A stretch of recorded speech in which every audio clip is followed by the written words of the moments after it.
Parece que fue ayer cuando nació, pero en realidad ayer cumplió 3 años Mateo, nuestro hijo mayor. Y el martes pasado Rafa. Y es impresionante la importancia que nuestra relación con padre o madre tiene en nuestras vidas. ¿Estás de acuerdo? O sea positiva o sea negativa. Es increíble el efecto que nuestra relación puede tener. Y aquí os he traído una fotito de los dos, por cierto. Mateo como hermano mayor intenta hacer lo que él quiere siempre. Ya veremos en 15 años si la situación cambia. Pero ¿está de acuerdo cuando digo que la relación que tenemos, ya sea positiva o negativa con nuestros padre o madre, nos afecta profundamente? Y a mí me parece muy interesante que la principal relación que podemos tener en la vida con nuestro Creador también es una relación de padre e hijos. Y en realidad Jesús mismo fue quien más habló de ese perfil en nuestra relación con nuestro Creador, llamando a Dios de papá, algo que fue revolucionario para su época, pero también invitándonos a reconocer que Dios desea ser nuestro Padre. Y lo comunicó de diferentes formas, y una de ellas fue a través de una historia que ya es hoy muy conocida. Incluso los Rolling Stones hace muchos años cantaron sobre ella. Os estoy hablando de lo que llamamos de la historia del hijo perdido o el hijo pródigo. ¿Vale? Es una de las parábolas que Jesús contó. Una parábola, para que lo sepas, es una historia que no necesariamente ocurrió, pero tiene como objetivo comunicar alguna lección. Jesús contó 46 parábolas. Y vamos a mirar juntos esta historia hoy. Y posiblemente dentro de 2 semanas volveremos a ella, ya que semana que viene tenemos a un comunicador invitado con nosotros. Y lo que nos vamos a preguntar es lo que Dios quiere hablarnos y de qué manera esa historia comunica con tu vida y con la mía hoy. ¿Vale? Así que si tienes una Biblia, si no puedes encontrar en nuestras mesitas o en tu móvil, nos vamos al Evangelio, a la biografía de Jesús, de acuerdo a Lucas, que fue el mismo autor del libro de Hechos que estuvimos estudiando por un cierto tiempo aquí en C29. Nos vamos a Lucas capítulo 15 para juntos leer esa historia. Voy a pedirle que José, por estar hasta aquí, va a pasar y nos va a estar narrando esa historia. Acompáñala con nosotros, mira qué interesante. Y en un momento veremos cómo eso conecta con nuestras vidas. ¿Vale? Lucas 15, nos vamos de los versículos 11 al 24. Y les contó también: había una vez un padre que tenía 2 hijos. El menor de ellos le dijo: Padre, dame la parte de la herencia que me corresponde. El padre repartió entonces sus bienes entre los 2 hijos. Pocos días después, el hijo menor reunió cuanto tenía y se marchó a un país lejano, donde despilfarró todo de mala manera. Cuando ya lo había malgastado todo, sobrevino un terrible periodo de hambre en aquella región, y él empezó también a padecer necesidad. Entonces fue a pedir trabajo a uno de los habitantes de aquel país, el cual lo envió a sus tierras a cuidar cerdos. Él habría querido llenar su estómago con las algarrobas que comían los cerdos, pero nadie le daba nada.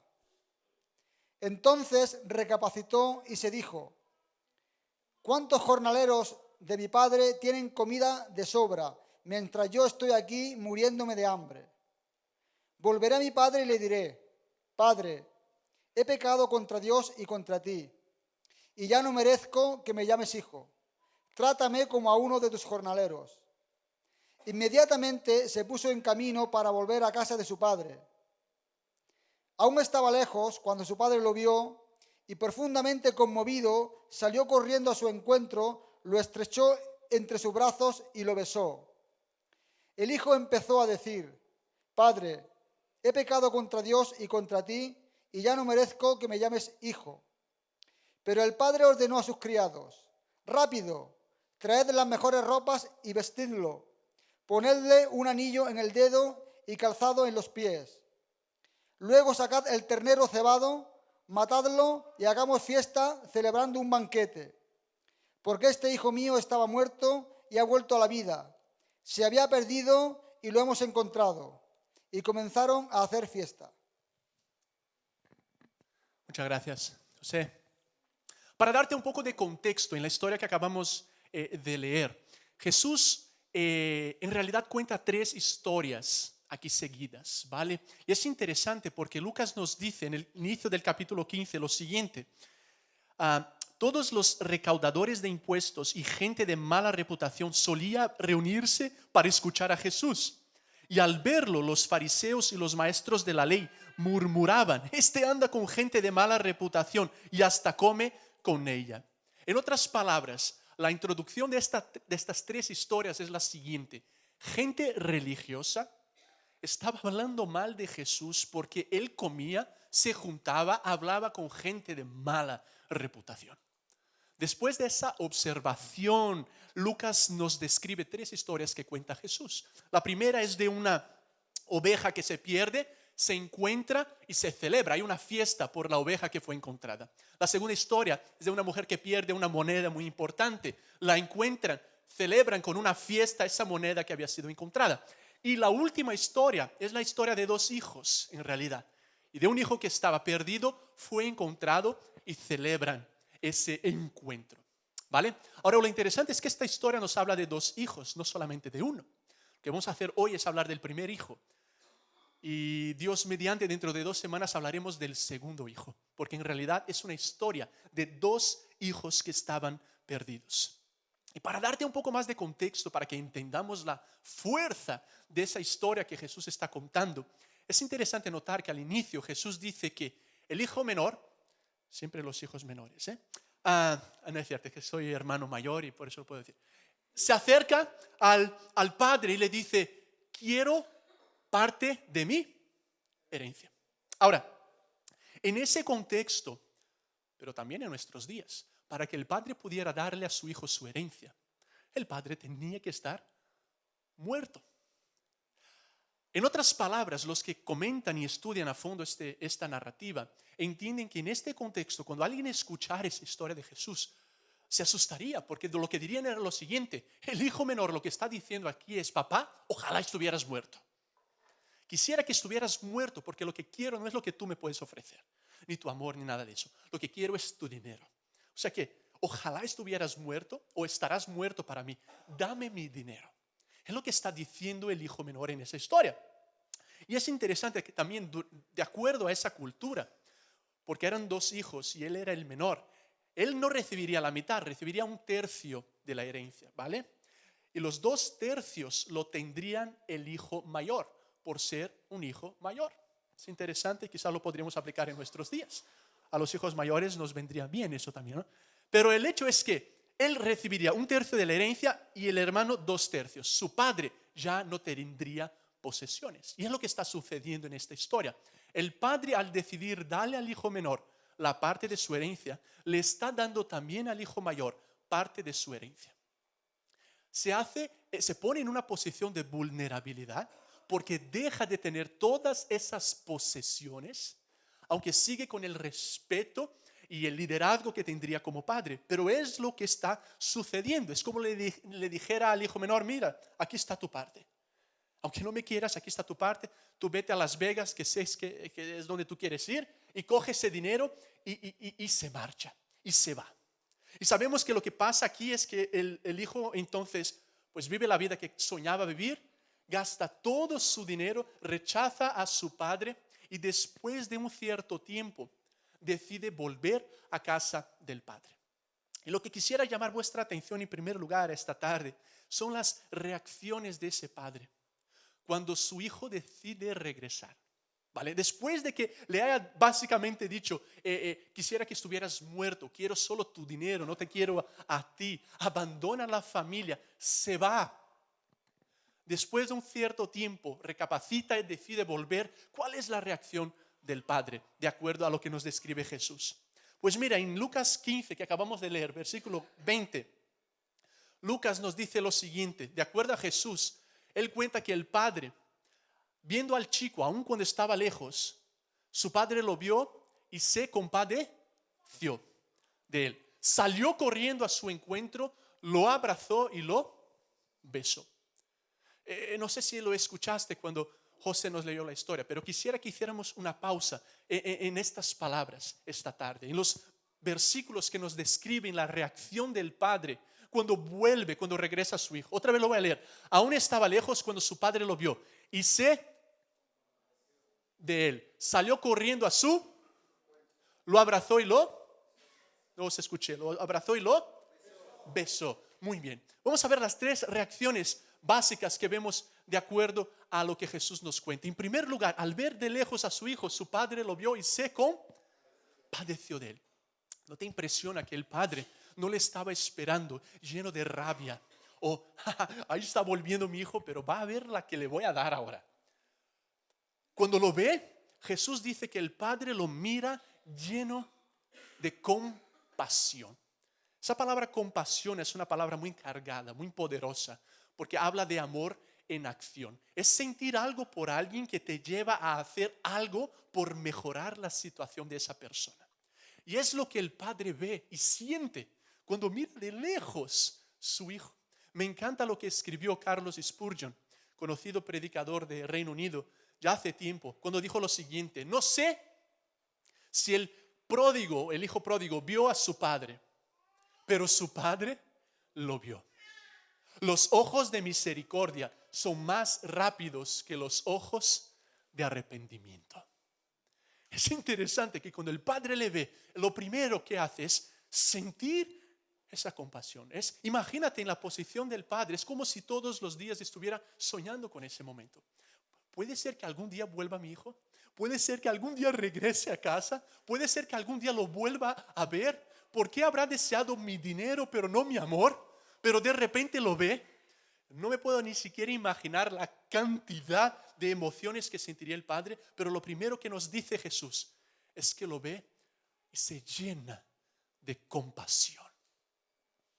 Ahora, algo que creo que ya sabrás o habrás pillado por esa descripción es que en esta historia Jesús nos dice que el Padre es una figura de Dios y el Hijo o los hijos somos nosotros. En otras palabras, lo que Jesús está diciendo al inicio es que cuando Dios nos mira, Él nos mira lleno de compasión.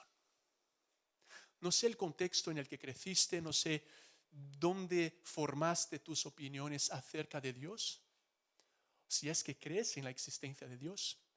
No sé a qué colegios fuiste, a qué familia perteneces, qué te enseñaron sobre Dios. Pero el hecho es que Jesús durante su vida y por ejemplo en esta historia revoluciona la manera de la humanidad ver a Dios. Y lo que primero nos dice aquí es que cuando Dios ve al Hijo, cuando el Padre ve al Hijo volver a pesar de todo lo que el Hijo había hecho, lo que primero siente es una carga de compasión. Déjame preguntarte algo esta tarde. ¿Es esa la idea que tú tienes de Dios? Cuando piensas en Dios, ¿en quién piensas? ¿Puedes pensar en un padre que al verte volver te mira con ojos de compasión? Pues eso es lo que nos dice Jesús en primer lugar. El Padre reacciona con profunda compasión. Pero en segundo lugar, dice las palabras de Jesús, que después de sentir esa compasión por él, ¿qué es lo que hace? No se escuché, salió corriendo. Vale, estáis aquí, ¿no? Los del Madrid, por favor, ¿salió? Los del Barça que estáis contentos, que estáis en la final, ¿salió? Muy bien, muy bien. Os tengo que felicitar. Con dolor en el corazón, pero bueno, salió corriendo a su encuentro. Imagínate la escena. Imagínate al padre fuera de su casa, quizás en la terraza. Ve de lejos que vuelve su hijo. No se sienta a esperar, sino que lleno de compasión se echa a correr. Imagínate ese momento. El padre se echa a correr para encontrar al hijo. Ahora, no estaría corriendo como yo estoy corriendo, porque te imaginas que en ese entonces los hombres usarían túnicas y un tipo de ropa que les obligaría a levantar la túnica, a mostrar parte de su pierna, para entonces poder correr al encuentro del Hijo. Ahora, un hombre en ese contexto nunca corría. No era de honra que un hombre mayor corriera. Los jóvenes corrían. Las mujeres podrían correr, pero un hombre mayor no lo haría. Sin embargo, lo que el Padre está haciendo aquí, de acuerdo a Jesús, es algo revolucionario. Es algo que nadie haría. Pero el Padre estuvo dispuesto a hacerlo por causa de su Hijo. El Padre corre en dirección a su Hijo. Me imagino también la reacción del Hijo. Pensar que mi Padre está corriendo a pesar de todo lo que he hecho. Está viniendo a mi dirección. Está viniendo y hace lo que está haciendo por mí. Pues es la reacción de ese Hijo. Ahora, yo quería preguntarte una cosa. Cuando piensas en Dios, cuando pienso en Dios, ¿es esa la idea que tenemos acerca de Él?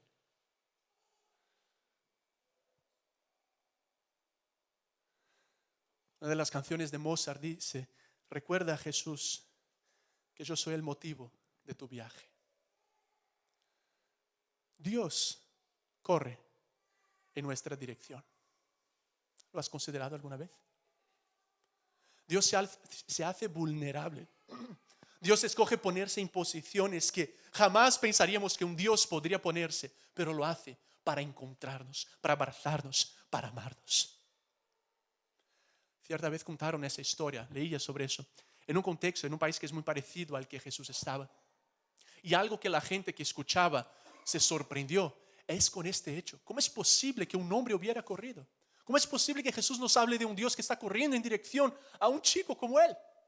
Y Jesús nos dice: pues así es Dios. Así es Dios. No está sentado esperando, sino que viene a por nosotros. Viene a por nosotros. Viene a por ti, viene a por mí, viene por la humanidad. Corre en nuestra dirección. ¿Es ese el Dios que tú conoces personalmente? ¿Te imaginas a Dios haciendo eso por ti? Es posible que algunos de nosotros tengamos mucha dificultad de empezar a ver a Dios de estas maneras. Quizás por el padre que tuvimos o no tuvimos, o por la madre que tuvimos o no tuvimos. Y reflejamos en Dios lo que hemos vivido personalmente. Por ejemplo, esta semana hablaba con un chico por WhatsApp, que no tiene nada que ver con C29, por cierto, pero me decía lo difícil, lo trágico que está haciendo su vida y la de su mamá, porque su padre les está dejando. Supieron de infidelidades y les ha prácticamente abandonado. Y es muy natural, yo diría, que gente que ha sufrido cosas así pueda tener la dificultad de ver a un Padre, a un Dios que corre por mí, que me ama de esa forma, que no me está esperando subir escaleras o hacer esto más esto para entonces amarme. No, es un Dios que me mira con compasión y, en segundo lugar, es un Dios que corre y viene por mí. Pero en tercer lugar, nos dice Jesús que después de salir corriendo a su encuentro, el Padre hace ¿qué? Lo abrazó y lo besó. Imagínate también ese momento. El hijo viene, el padre sale corriendo, lleno de compasión. Me imagino que lleno de lágrimas. Coge al hijo, lo abraza y lo besa. Y quizás una y otra vez. Y el niño, el chico, el joven, estaría sucio, había gastado todo lo que tenía. Su padre lo veía, percibía que se le había acabado el dinero, que había hecho tomado muy malas decisiones. Lo veía por su ropa, lo veía por su estado, lo veía por su olor. Conocía a su hijo, pero aún así lo abraza y lo besa. Y Jesús nos dice: pues eso es lo que Dios hace por vosotros. No importa cómo estés, Él te abraza y Él te besa. No es un Dios que está sentado en ese trono blanco, alejado de ti, pero es un Dios que es capaz, tan lleno de compasión, a correr en tu dirección y abrazarte, besarte. ¿Has sentido el abrazo de Dios en tu vida? ¿Has sentido el beso de Dios en tu vida?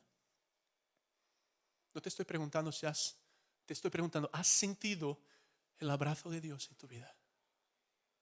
¿Has sentido el beso de Dios? ¿Es ese el Dios que tú conoces?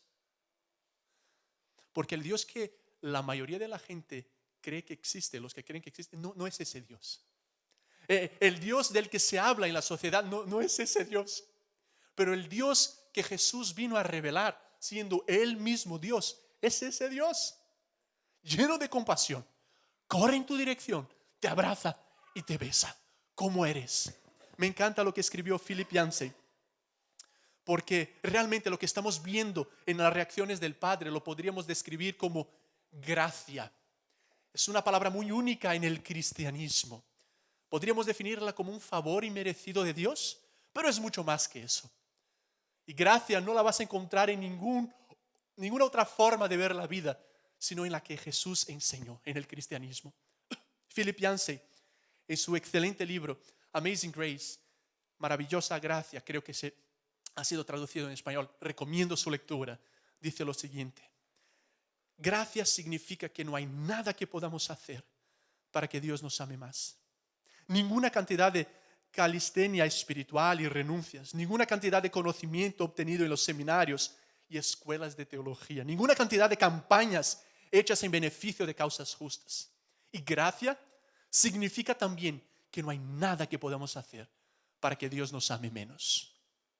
Ninguna cantidad de racismo, orgullo, pornografía, adulterio o incluso asesinatos. La gracia significa que Dios ya nos ama tanto como un Dios infinito es capaz de amar. ¿Es ese Dios que tú conoces personalmente? Quizás me digas, Elder, pero es que ni siquiera creo en la existencia de Dios. ¿Pero no crees en la existencia de ese Dios? ¿O no crees en la existencia de ese otro Dios que tú has creado en tu mente o has permitido que otros crearan? ¿Qué pasaría si te abrieras a la realidad del Dios que Jesús revela, siendo Él mismo ese Dios? Ahora, lo interesante en la historia, como os decía, no es solo que el Padre represente a Dios, pero es que el Hijo nos representa a nosotros. ¿Lo has considerado? Y yo diría de alguna forma, escucha lo que te voy a decir, todos somos hijos pródigos también, de una forma o de otra. Puede que tú jamás hayas tenido una relación personal con Dios. Puede que literalmente, como hizo el hijo menor, en tu manera de vivir, lo que estás diciendo es: ojalá Dios estuviera muerto, ojalá Dios no existiera. Y te haces, de acuerdo a Jesús, un hijo pródigo. Estás lejos de la casa del Padre. No das atención al Padre. No quieres saber del Padre. En realidad la Biblia dice lo siguiente. Pablo escribió: todos pecaron. En otras palabras, todos amaron a algo o a alguien más que a Dios. Todos construyeron sus vidas en algo o alguien que no era Dios. Todos pecaron y están alejados de la presencia de Dios. Romanos 3:23 lo escribe Pablo. Todos. Pero puede que algunos hemos permitido que Dios nos trajera a casa otra vez. Pero por alguna circunstancia o algo que te ha sucedido, tú te has alejado de la casa de ese Padre. Tú la has disfrutado alguna vez, tú la has conocido alguna vez, pero algo ha sucedido que ya no estás cerca del Padre. Quizás estés aquí. Quizás hayas venido a celebraciones de C29 por algunos domingos, pero tu corazón está lejos del Padre. Eres un hijo pródigo y lo sabes. Sabes que has dicho a Dios básicamente: ojalá estuvieras muerto, con tus actitudes, con tus palabras, con tu manera de ser, y estás lejos en tu corazón. Pero puede también, yo creo, en tercer lugar, haber algunos entre nosotros que, aunque estamos viviendo en la casa del Padre, o sea, en relación personal con Dios, tomamos actitudes que son actitudes de hijo pródigo. Por ejemplo, actuamos como el hijo pródigo cuando amamos a otras personas, o posesiones, o carreras, o sueños, más de lo que amamos a Dios. Y actuamos como un hijo pródigo Porque al escoger otro camino que no es el camino de Dios, le estamos diciendo, ojalá estuvieras muerto. Me voy a hacer mi vida. Actuamos como hijo pródigo cuando somos egoístas y no nos importa la vida de los demás. Actuamos como hijos pródigos cuando hablamos de formas que no respetan a nuestros padres, a nuestros hermanos, a nuestros hijos, a nuestra mujer, o a nuestro marido, a nuestros amigos, o a la gente que no está en el círculo inmediato donde estamos teniendo nuestro diálogo. ¿No es cierto que actuamos como hijos pródigos cuando construimos nuestra identidad en lo que otros piensan de nosotros y no en lo que Dios piensa de nosotros? Actuamos como hijos pródigos cuando vivimos nuestra sexualidad de maneras que nos destruyen y no como Dios sueña y desea que la podamos vivir. Yo diría que vivimos como hijos pródigos cuando cultivamos hábitos que nos aprisionan en vez de estilo de vida que nos liberan. Yo diría que actuamos como hijos pródigos cuando vamos al gimnasio porque nuestro único propósito es tener un cuerpo sexy, porque necesitamos que otros lo vean y yo entonces me sentiré valorado. Y no encuentro mi valor en lo que Dios dice de mí. Actuamos como hijos pródigos cuando me pongo esa ropa específicamente porque necesito que los chicos me miren o las chicas me miren, porque si no tengo la mirada de esa gente no me siento con valor. Actuamos como hijos pródigos cuando me importa demasiado cuántos me gustas tengo en el Facebook, o qué dice la gente de mi selfie, porque en realidad lo que dice la gente es lo que realmente me importa y construyo mi identidad en sus opiniones, en sus me gustas, en cuántos seguidores pueda tener en Twitter o en Instagram. Actúo como hijo pródigo cada vez que escojo otro camino que no es el camino del Padre, que es siempre el mejor en mi vida. Como escribió Henry Nouwen, que no fue lo que dice Lucas.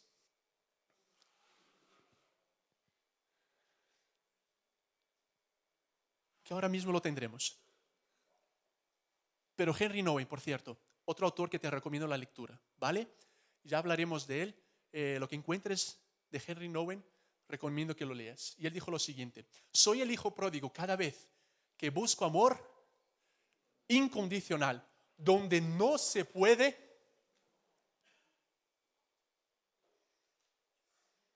Cada vez que busco ese amor incondicional que solo el Padre me puede dar, en una fuente que no me puede alimentar, soy como el hijo pródigo, que busco en el placer, en mi vida, en mi independencia, la realización personal, el significado en la vida, el valor, mi identidad. Cada vez que lo hago, dice Henry Nouwen, me hago como un hijo pródigo. Por cierto, Henry Nouwen nos decía, ha sido un autor muy conocido cristiano, excelente, recomiendo de verdad toda su literatura. Y cierta vez Henry Nouwen estaba en el conocido Museo del Hermitage en San Petersburgo, mirando un cuadro de Rembrandt que se llama El regreso del hijo pródigo. Lo tenemos aquí. Y estuvo mirando ese cuadro por cerca de 2 o 3 horas, me parece, por lo que leí. No podía dejar de mirar el cuadro. Y fue profundamente afectado por todo lo que Rembrandt comunica a través de ese cuadro, inspirado en la historia de Jesús en Lucas 15. Fue tan intenso los efectos de ese momento en su vida, que no solo lo compartió, pero escribió un libro sobre esa experiencia. Henry Nouwen fue profesor en Harvard, profesor en Yale, en otras universidades. Deja esas instituciones para luego trabajar en una institución que abrazaba personas con discapacidad intelectual. Por 10 años está ahí sirviendo a esas personas. Su vida había sido profundamente afectada por el abrazo del Padre. Lo que es increíble pensar que no solo Henry Nouwen, pero Tito y José y Cristina y Celia y yo y tú y todos somos el hijo pródigo. Somos ese hijo pródigo. Pero lo impresionante también es que ese padre reacciona de la misma manera con nosotros. En primer lugar, Él nos ve con compasión. La Biblia dice, también Pablo lo escribió, por la gracia sois salvos mediante la fe. Y eso no viene de vosotros, es regalo, es don de Dios. Juan escribió también en la Biblia: pero a todos los que le recibieron, a Dios, les dio el derecho de llegar a ser hijos de Dios. Es decir, a los que creen en su nombre. Porque Dios nos ve a nosotros en nuestra situación y lo que hace es correr en nuestra dirección. Y de forma más especial, corre en nuestra dirección enviando a su Hijo Jesús. El mismo Dios se hace hombre, muere en la cruz en tu lugar y en mi lugar, llevando sobre sí mismo todos nuestros errores, todos nuestros pecados, toda nuestra culpa, toda nuestra falsa identidad, todas nuestras decisiones de abandonar la casa del Padre, las lleva Jesús en la cruz, pero resucita al tercer día y está vivo reinando. Y a través de Él, porque Dios corrió, porque Dios vino a nosotros, pues la Biblia también dice, en esto Dios prueba su amor por nosotros, en el hecho de que Cristo murió por nosotros cuando aún éramos pecadores. Lleno de compasión, Dios envía a su Hijo, corre en nuestra dirección, muere, resucita y nos invita a una relación personal. Y no solo a eso, a todos que creen en lo que Él ha hecho por nosotros, que somos todos creación de Dios, Dios ofrece esa reconciliación consigo mismo a través de lo que Cristo hizo, y entonces nos hace sus hijos. Invita por tanto a todos los que están alejados a que vuelvan a la casa del Padre y experimenten lo que han sido creados para vivir. Dios te crea y me crea. Dios nos ama y está lleno de compasión. Dios corre en nuestra dirección y Dios desea abrazarnos luego y besarnos y cultivar con nosotros una relación que es tan íntima y es tan personal como la que no vas a tener con nadie más. Y aun cuando estamos en la casa del Padre, como os decía, puede que nos alejemos por un tiempo, decididos a hacerlo o en actitudes específicas. Pero ¿sabes qué? Dios sigue lleno de compasión por ti y por mí. Dios sigue deseando venir a Pedro y a Isaac y abrazarnos y besarnos. ¿Ese es el Dios en el que tú crees? Pero para que el Hijo experimentara lo que experimentó, Él tuvo que volver a casa. Él tuvo que llegar un día y decir, pues madre mía, lo que he hecho con mi vida, tengo que regresar. Y nos describe Lucas, a las palabras de Jesús, que recapacita el chico y dice, voy a decirle esto a mi padre básicamente, he pecado contra ti y contra Dios. Y lo que hace el chico, yo diría, son dos cosas. Reconoce su error, asume la culpa y luego dice, voy a dar un giro de 180 grados a mi vida y volveré a estar con mi padre. Volveré a mi padre y le diré, Padre, he pecado contra Dios y contra ti. Y cuando lo hace, se expone a esa gracia, a ese recibimiento incondicional de parte del Padre. Porque el Padre no le obliga a volver. Porque el único contexto para el verdadero amor es la libertad. ¿Por qué Dios no nos crea como robots? Porque entonces no podríamos realmente amarle. Dios nos crea libres porque podemos amar a Dios o podemos no amar a Dios. Podemos decirle, yo te quiero en mi vida y quiero vivir en tu casa, o puedo decirle, ojalá estuvieras muerto. Deja que yo disfrute de tus cosas, de este mundo, pero no te quiero en mi vida. La decisión es tuya y la decisión es mía. La decisión es nuestra, pero Dios nos invita a ese amor que solo podemos disfrutar porque un día Él mismo murió en nuestro lugar. Sí que Dios es santo y Dios es justo. Y Dios reacciona contra el pecado humano con su santa ira. Pero lo ha hecho en su misma persona en la cruz, para que tú y yo no tuviéramos que ir a esa cruz. Sí es cierto que Jesús volverá.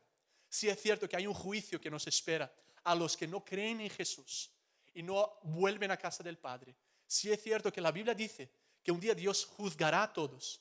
Y los que no reconocen lo que Él ha hecho, su santa ira, justa ira, recaerá sobre el pecado de esas personas.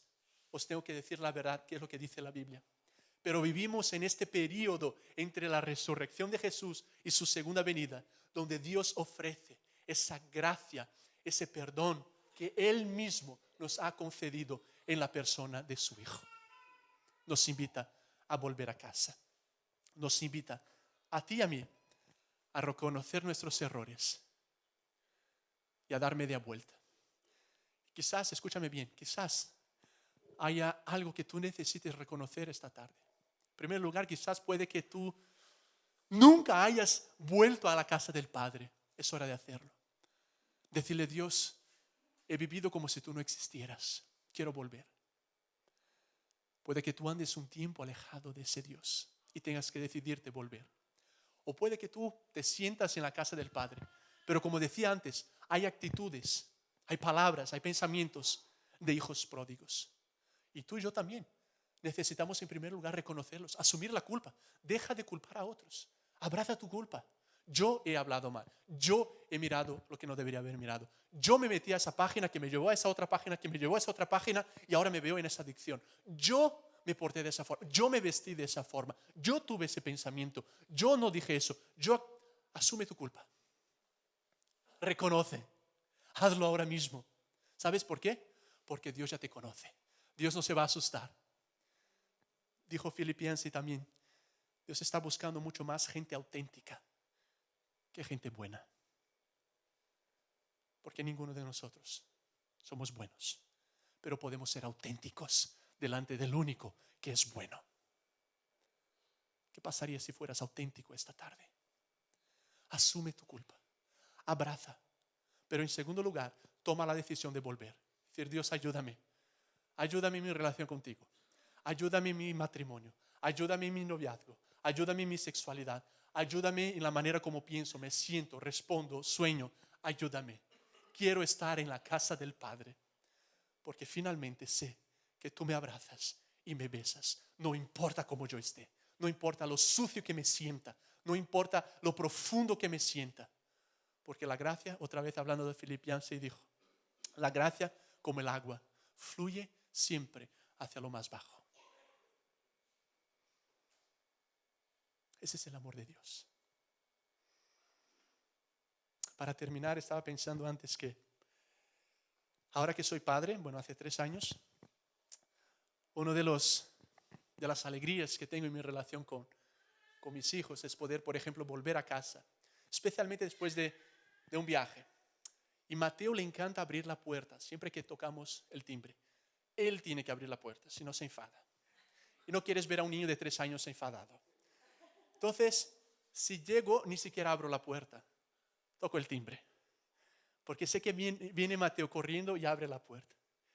Y es un día como hoy que me vio por la mañana, me ve llegando con el pollo asado para la comida y me dice: papi, ¿eso qué es? Y no sé qué. Es pollo, hijo, y tal. Pero si vuelvo de un viaje, me quiere abrazar. Y madre mía, abre la puerta y me agacho y viene mi hijo y me abraza, ¿no? Y es mi hijo y me abraza.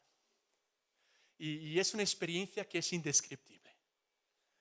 Ahora, lo que a mí me cuesta a veces pensar es que Dios es eso, veces el infinito y el infinito. Y te mira a ti y a mí y se agacha y corre en nuestra dirección y quiere abrazarte y besarte y besarte y llevarte por el mejor camino siempre y decirte: vuelve a casa. Vuelve a casa, porque es tu casa y tú eres mi hijo o mi hija.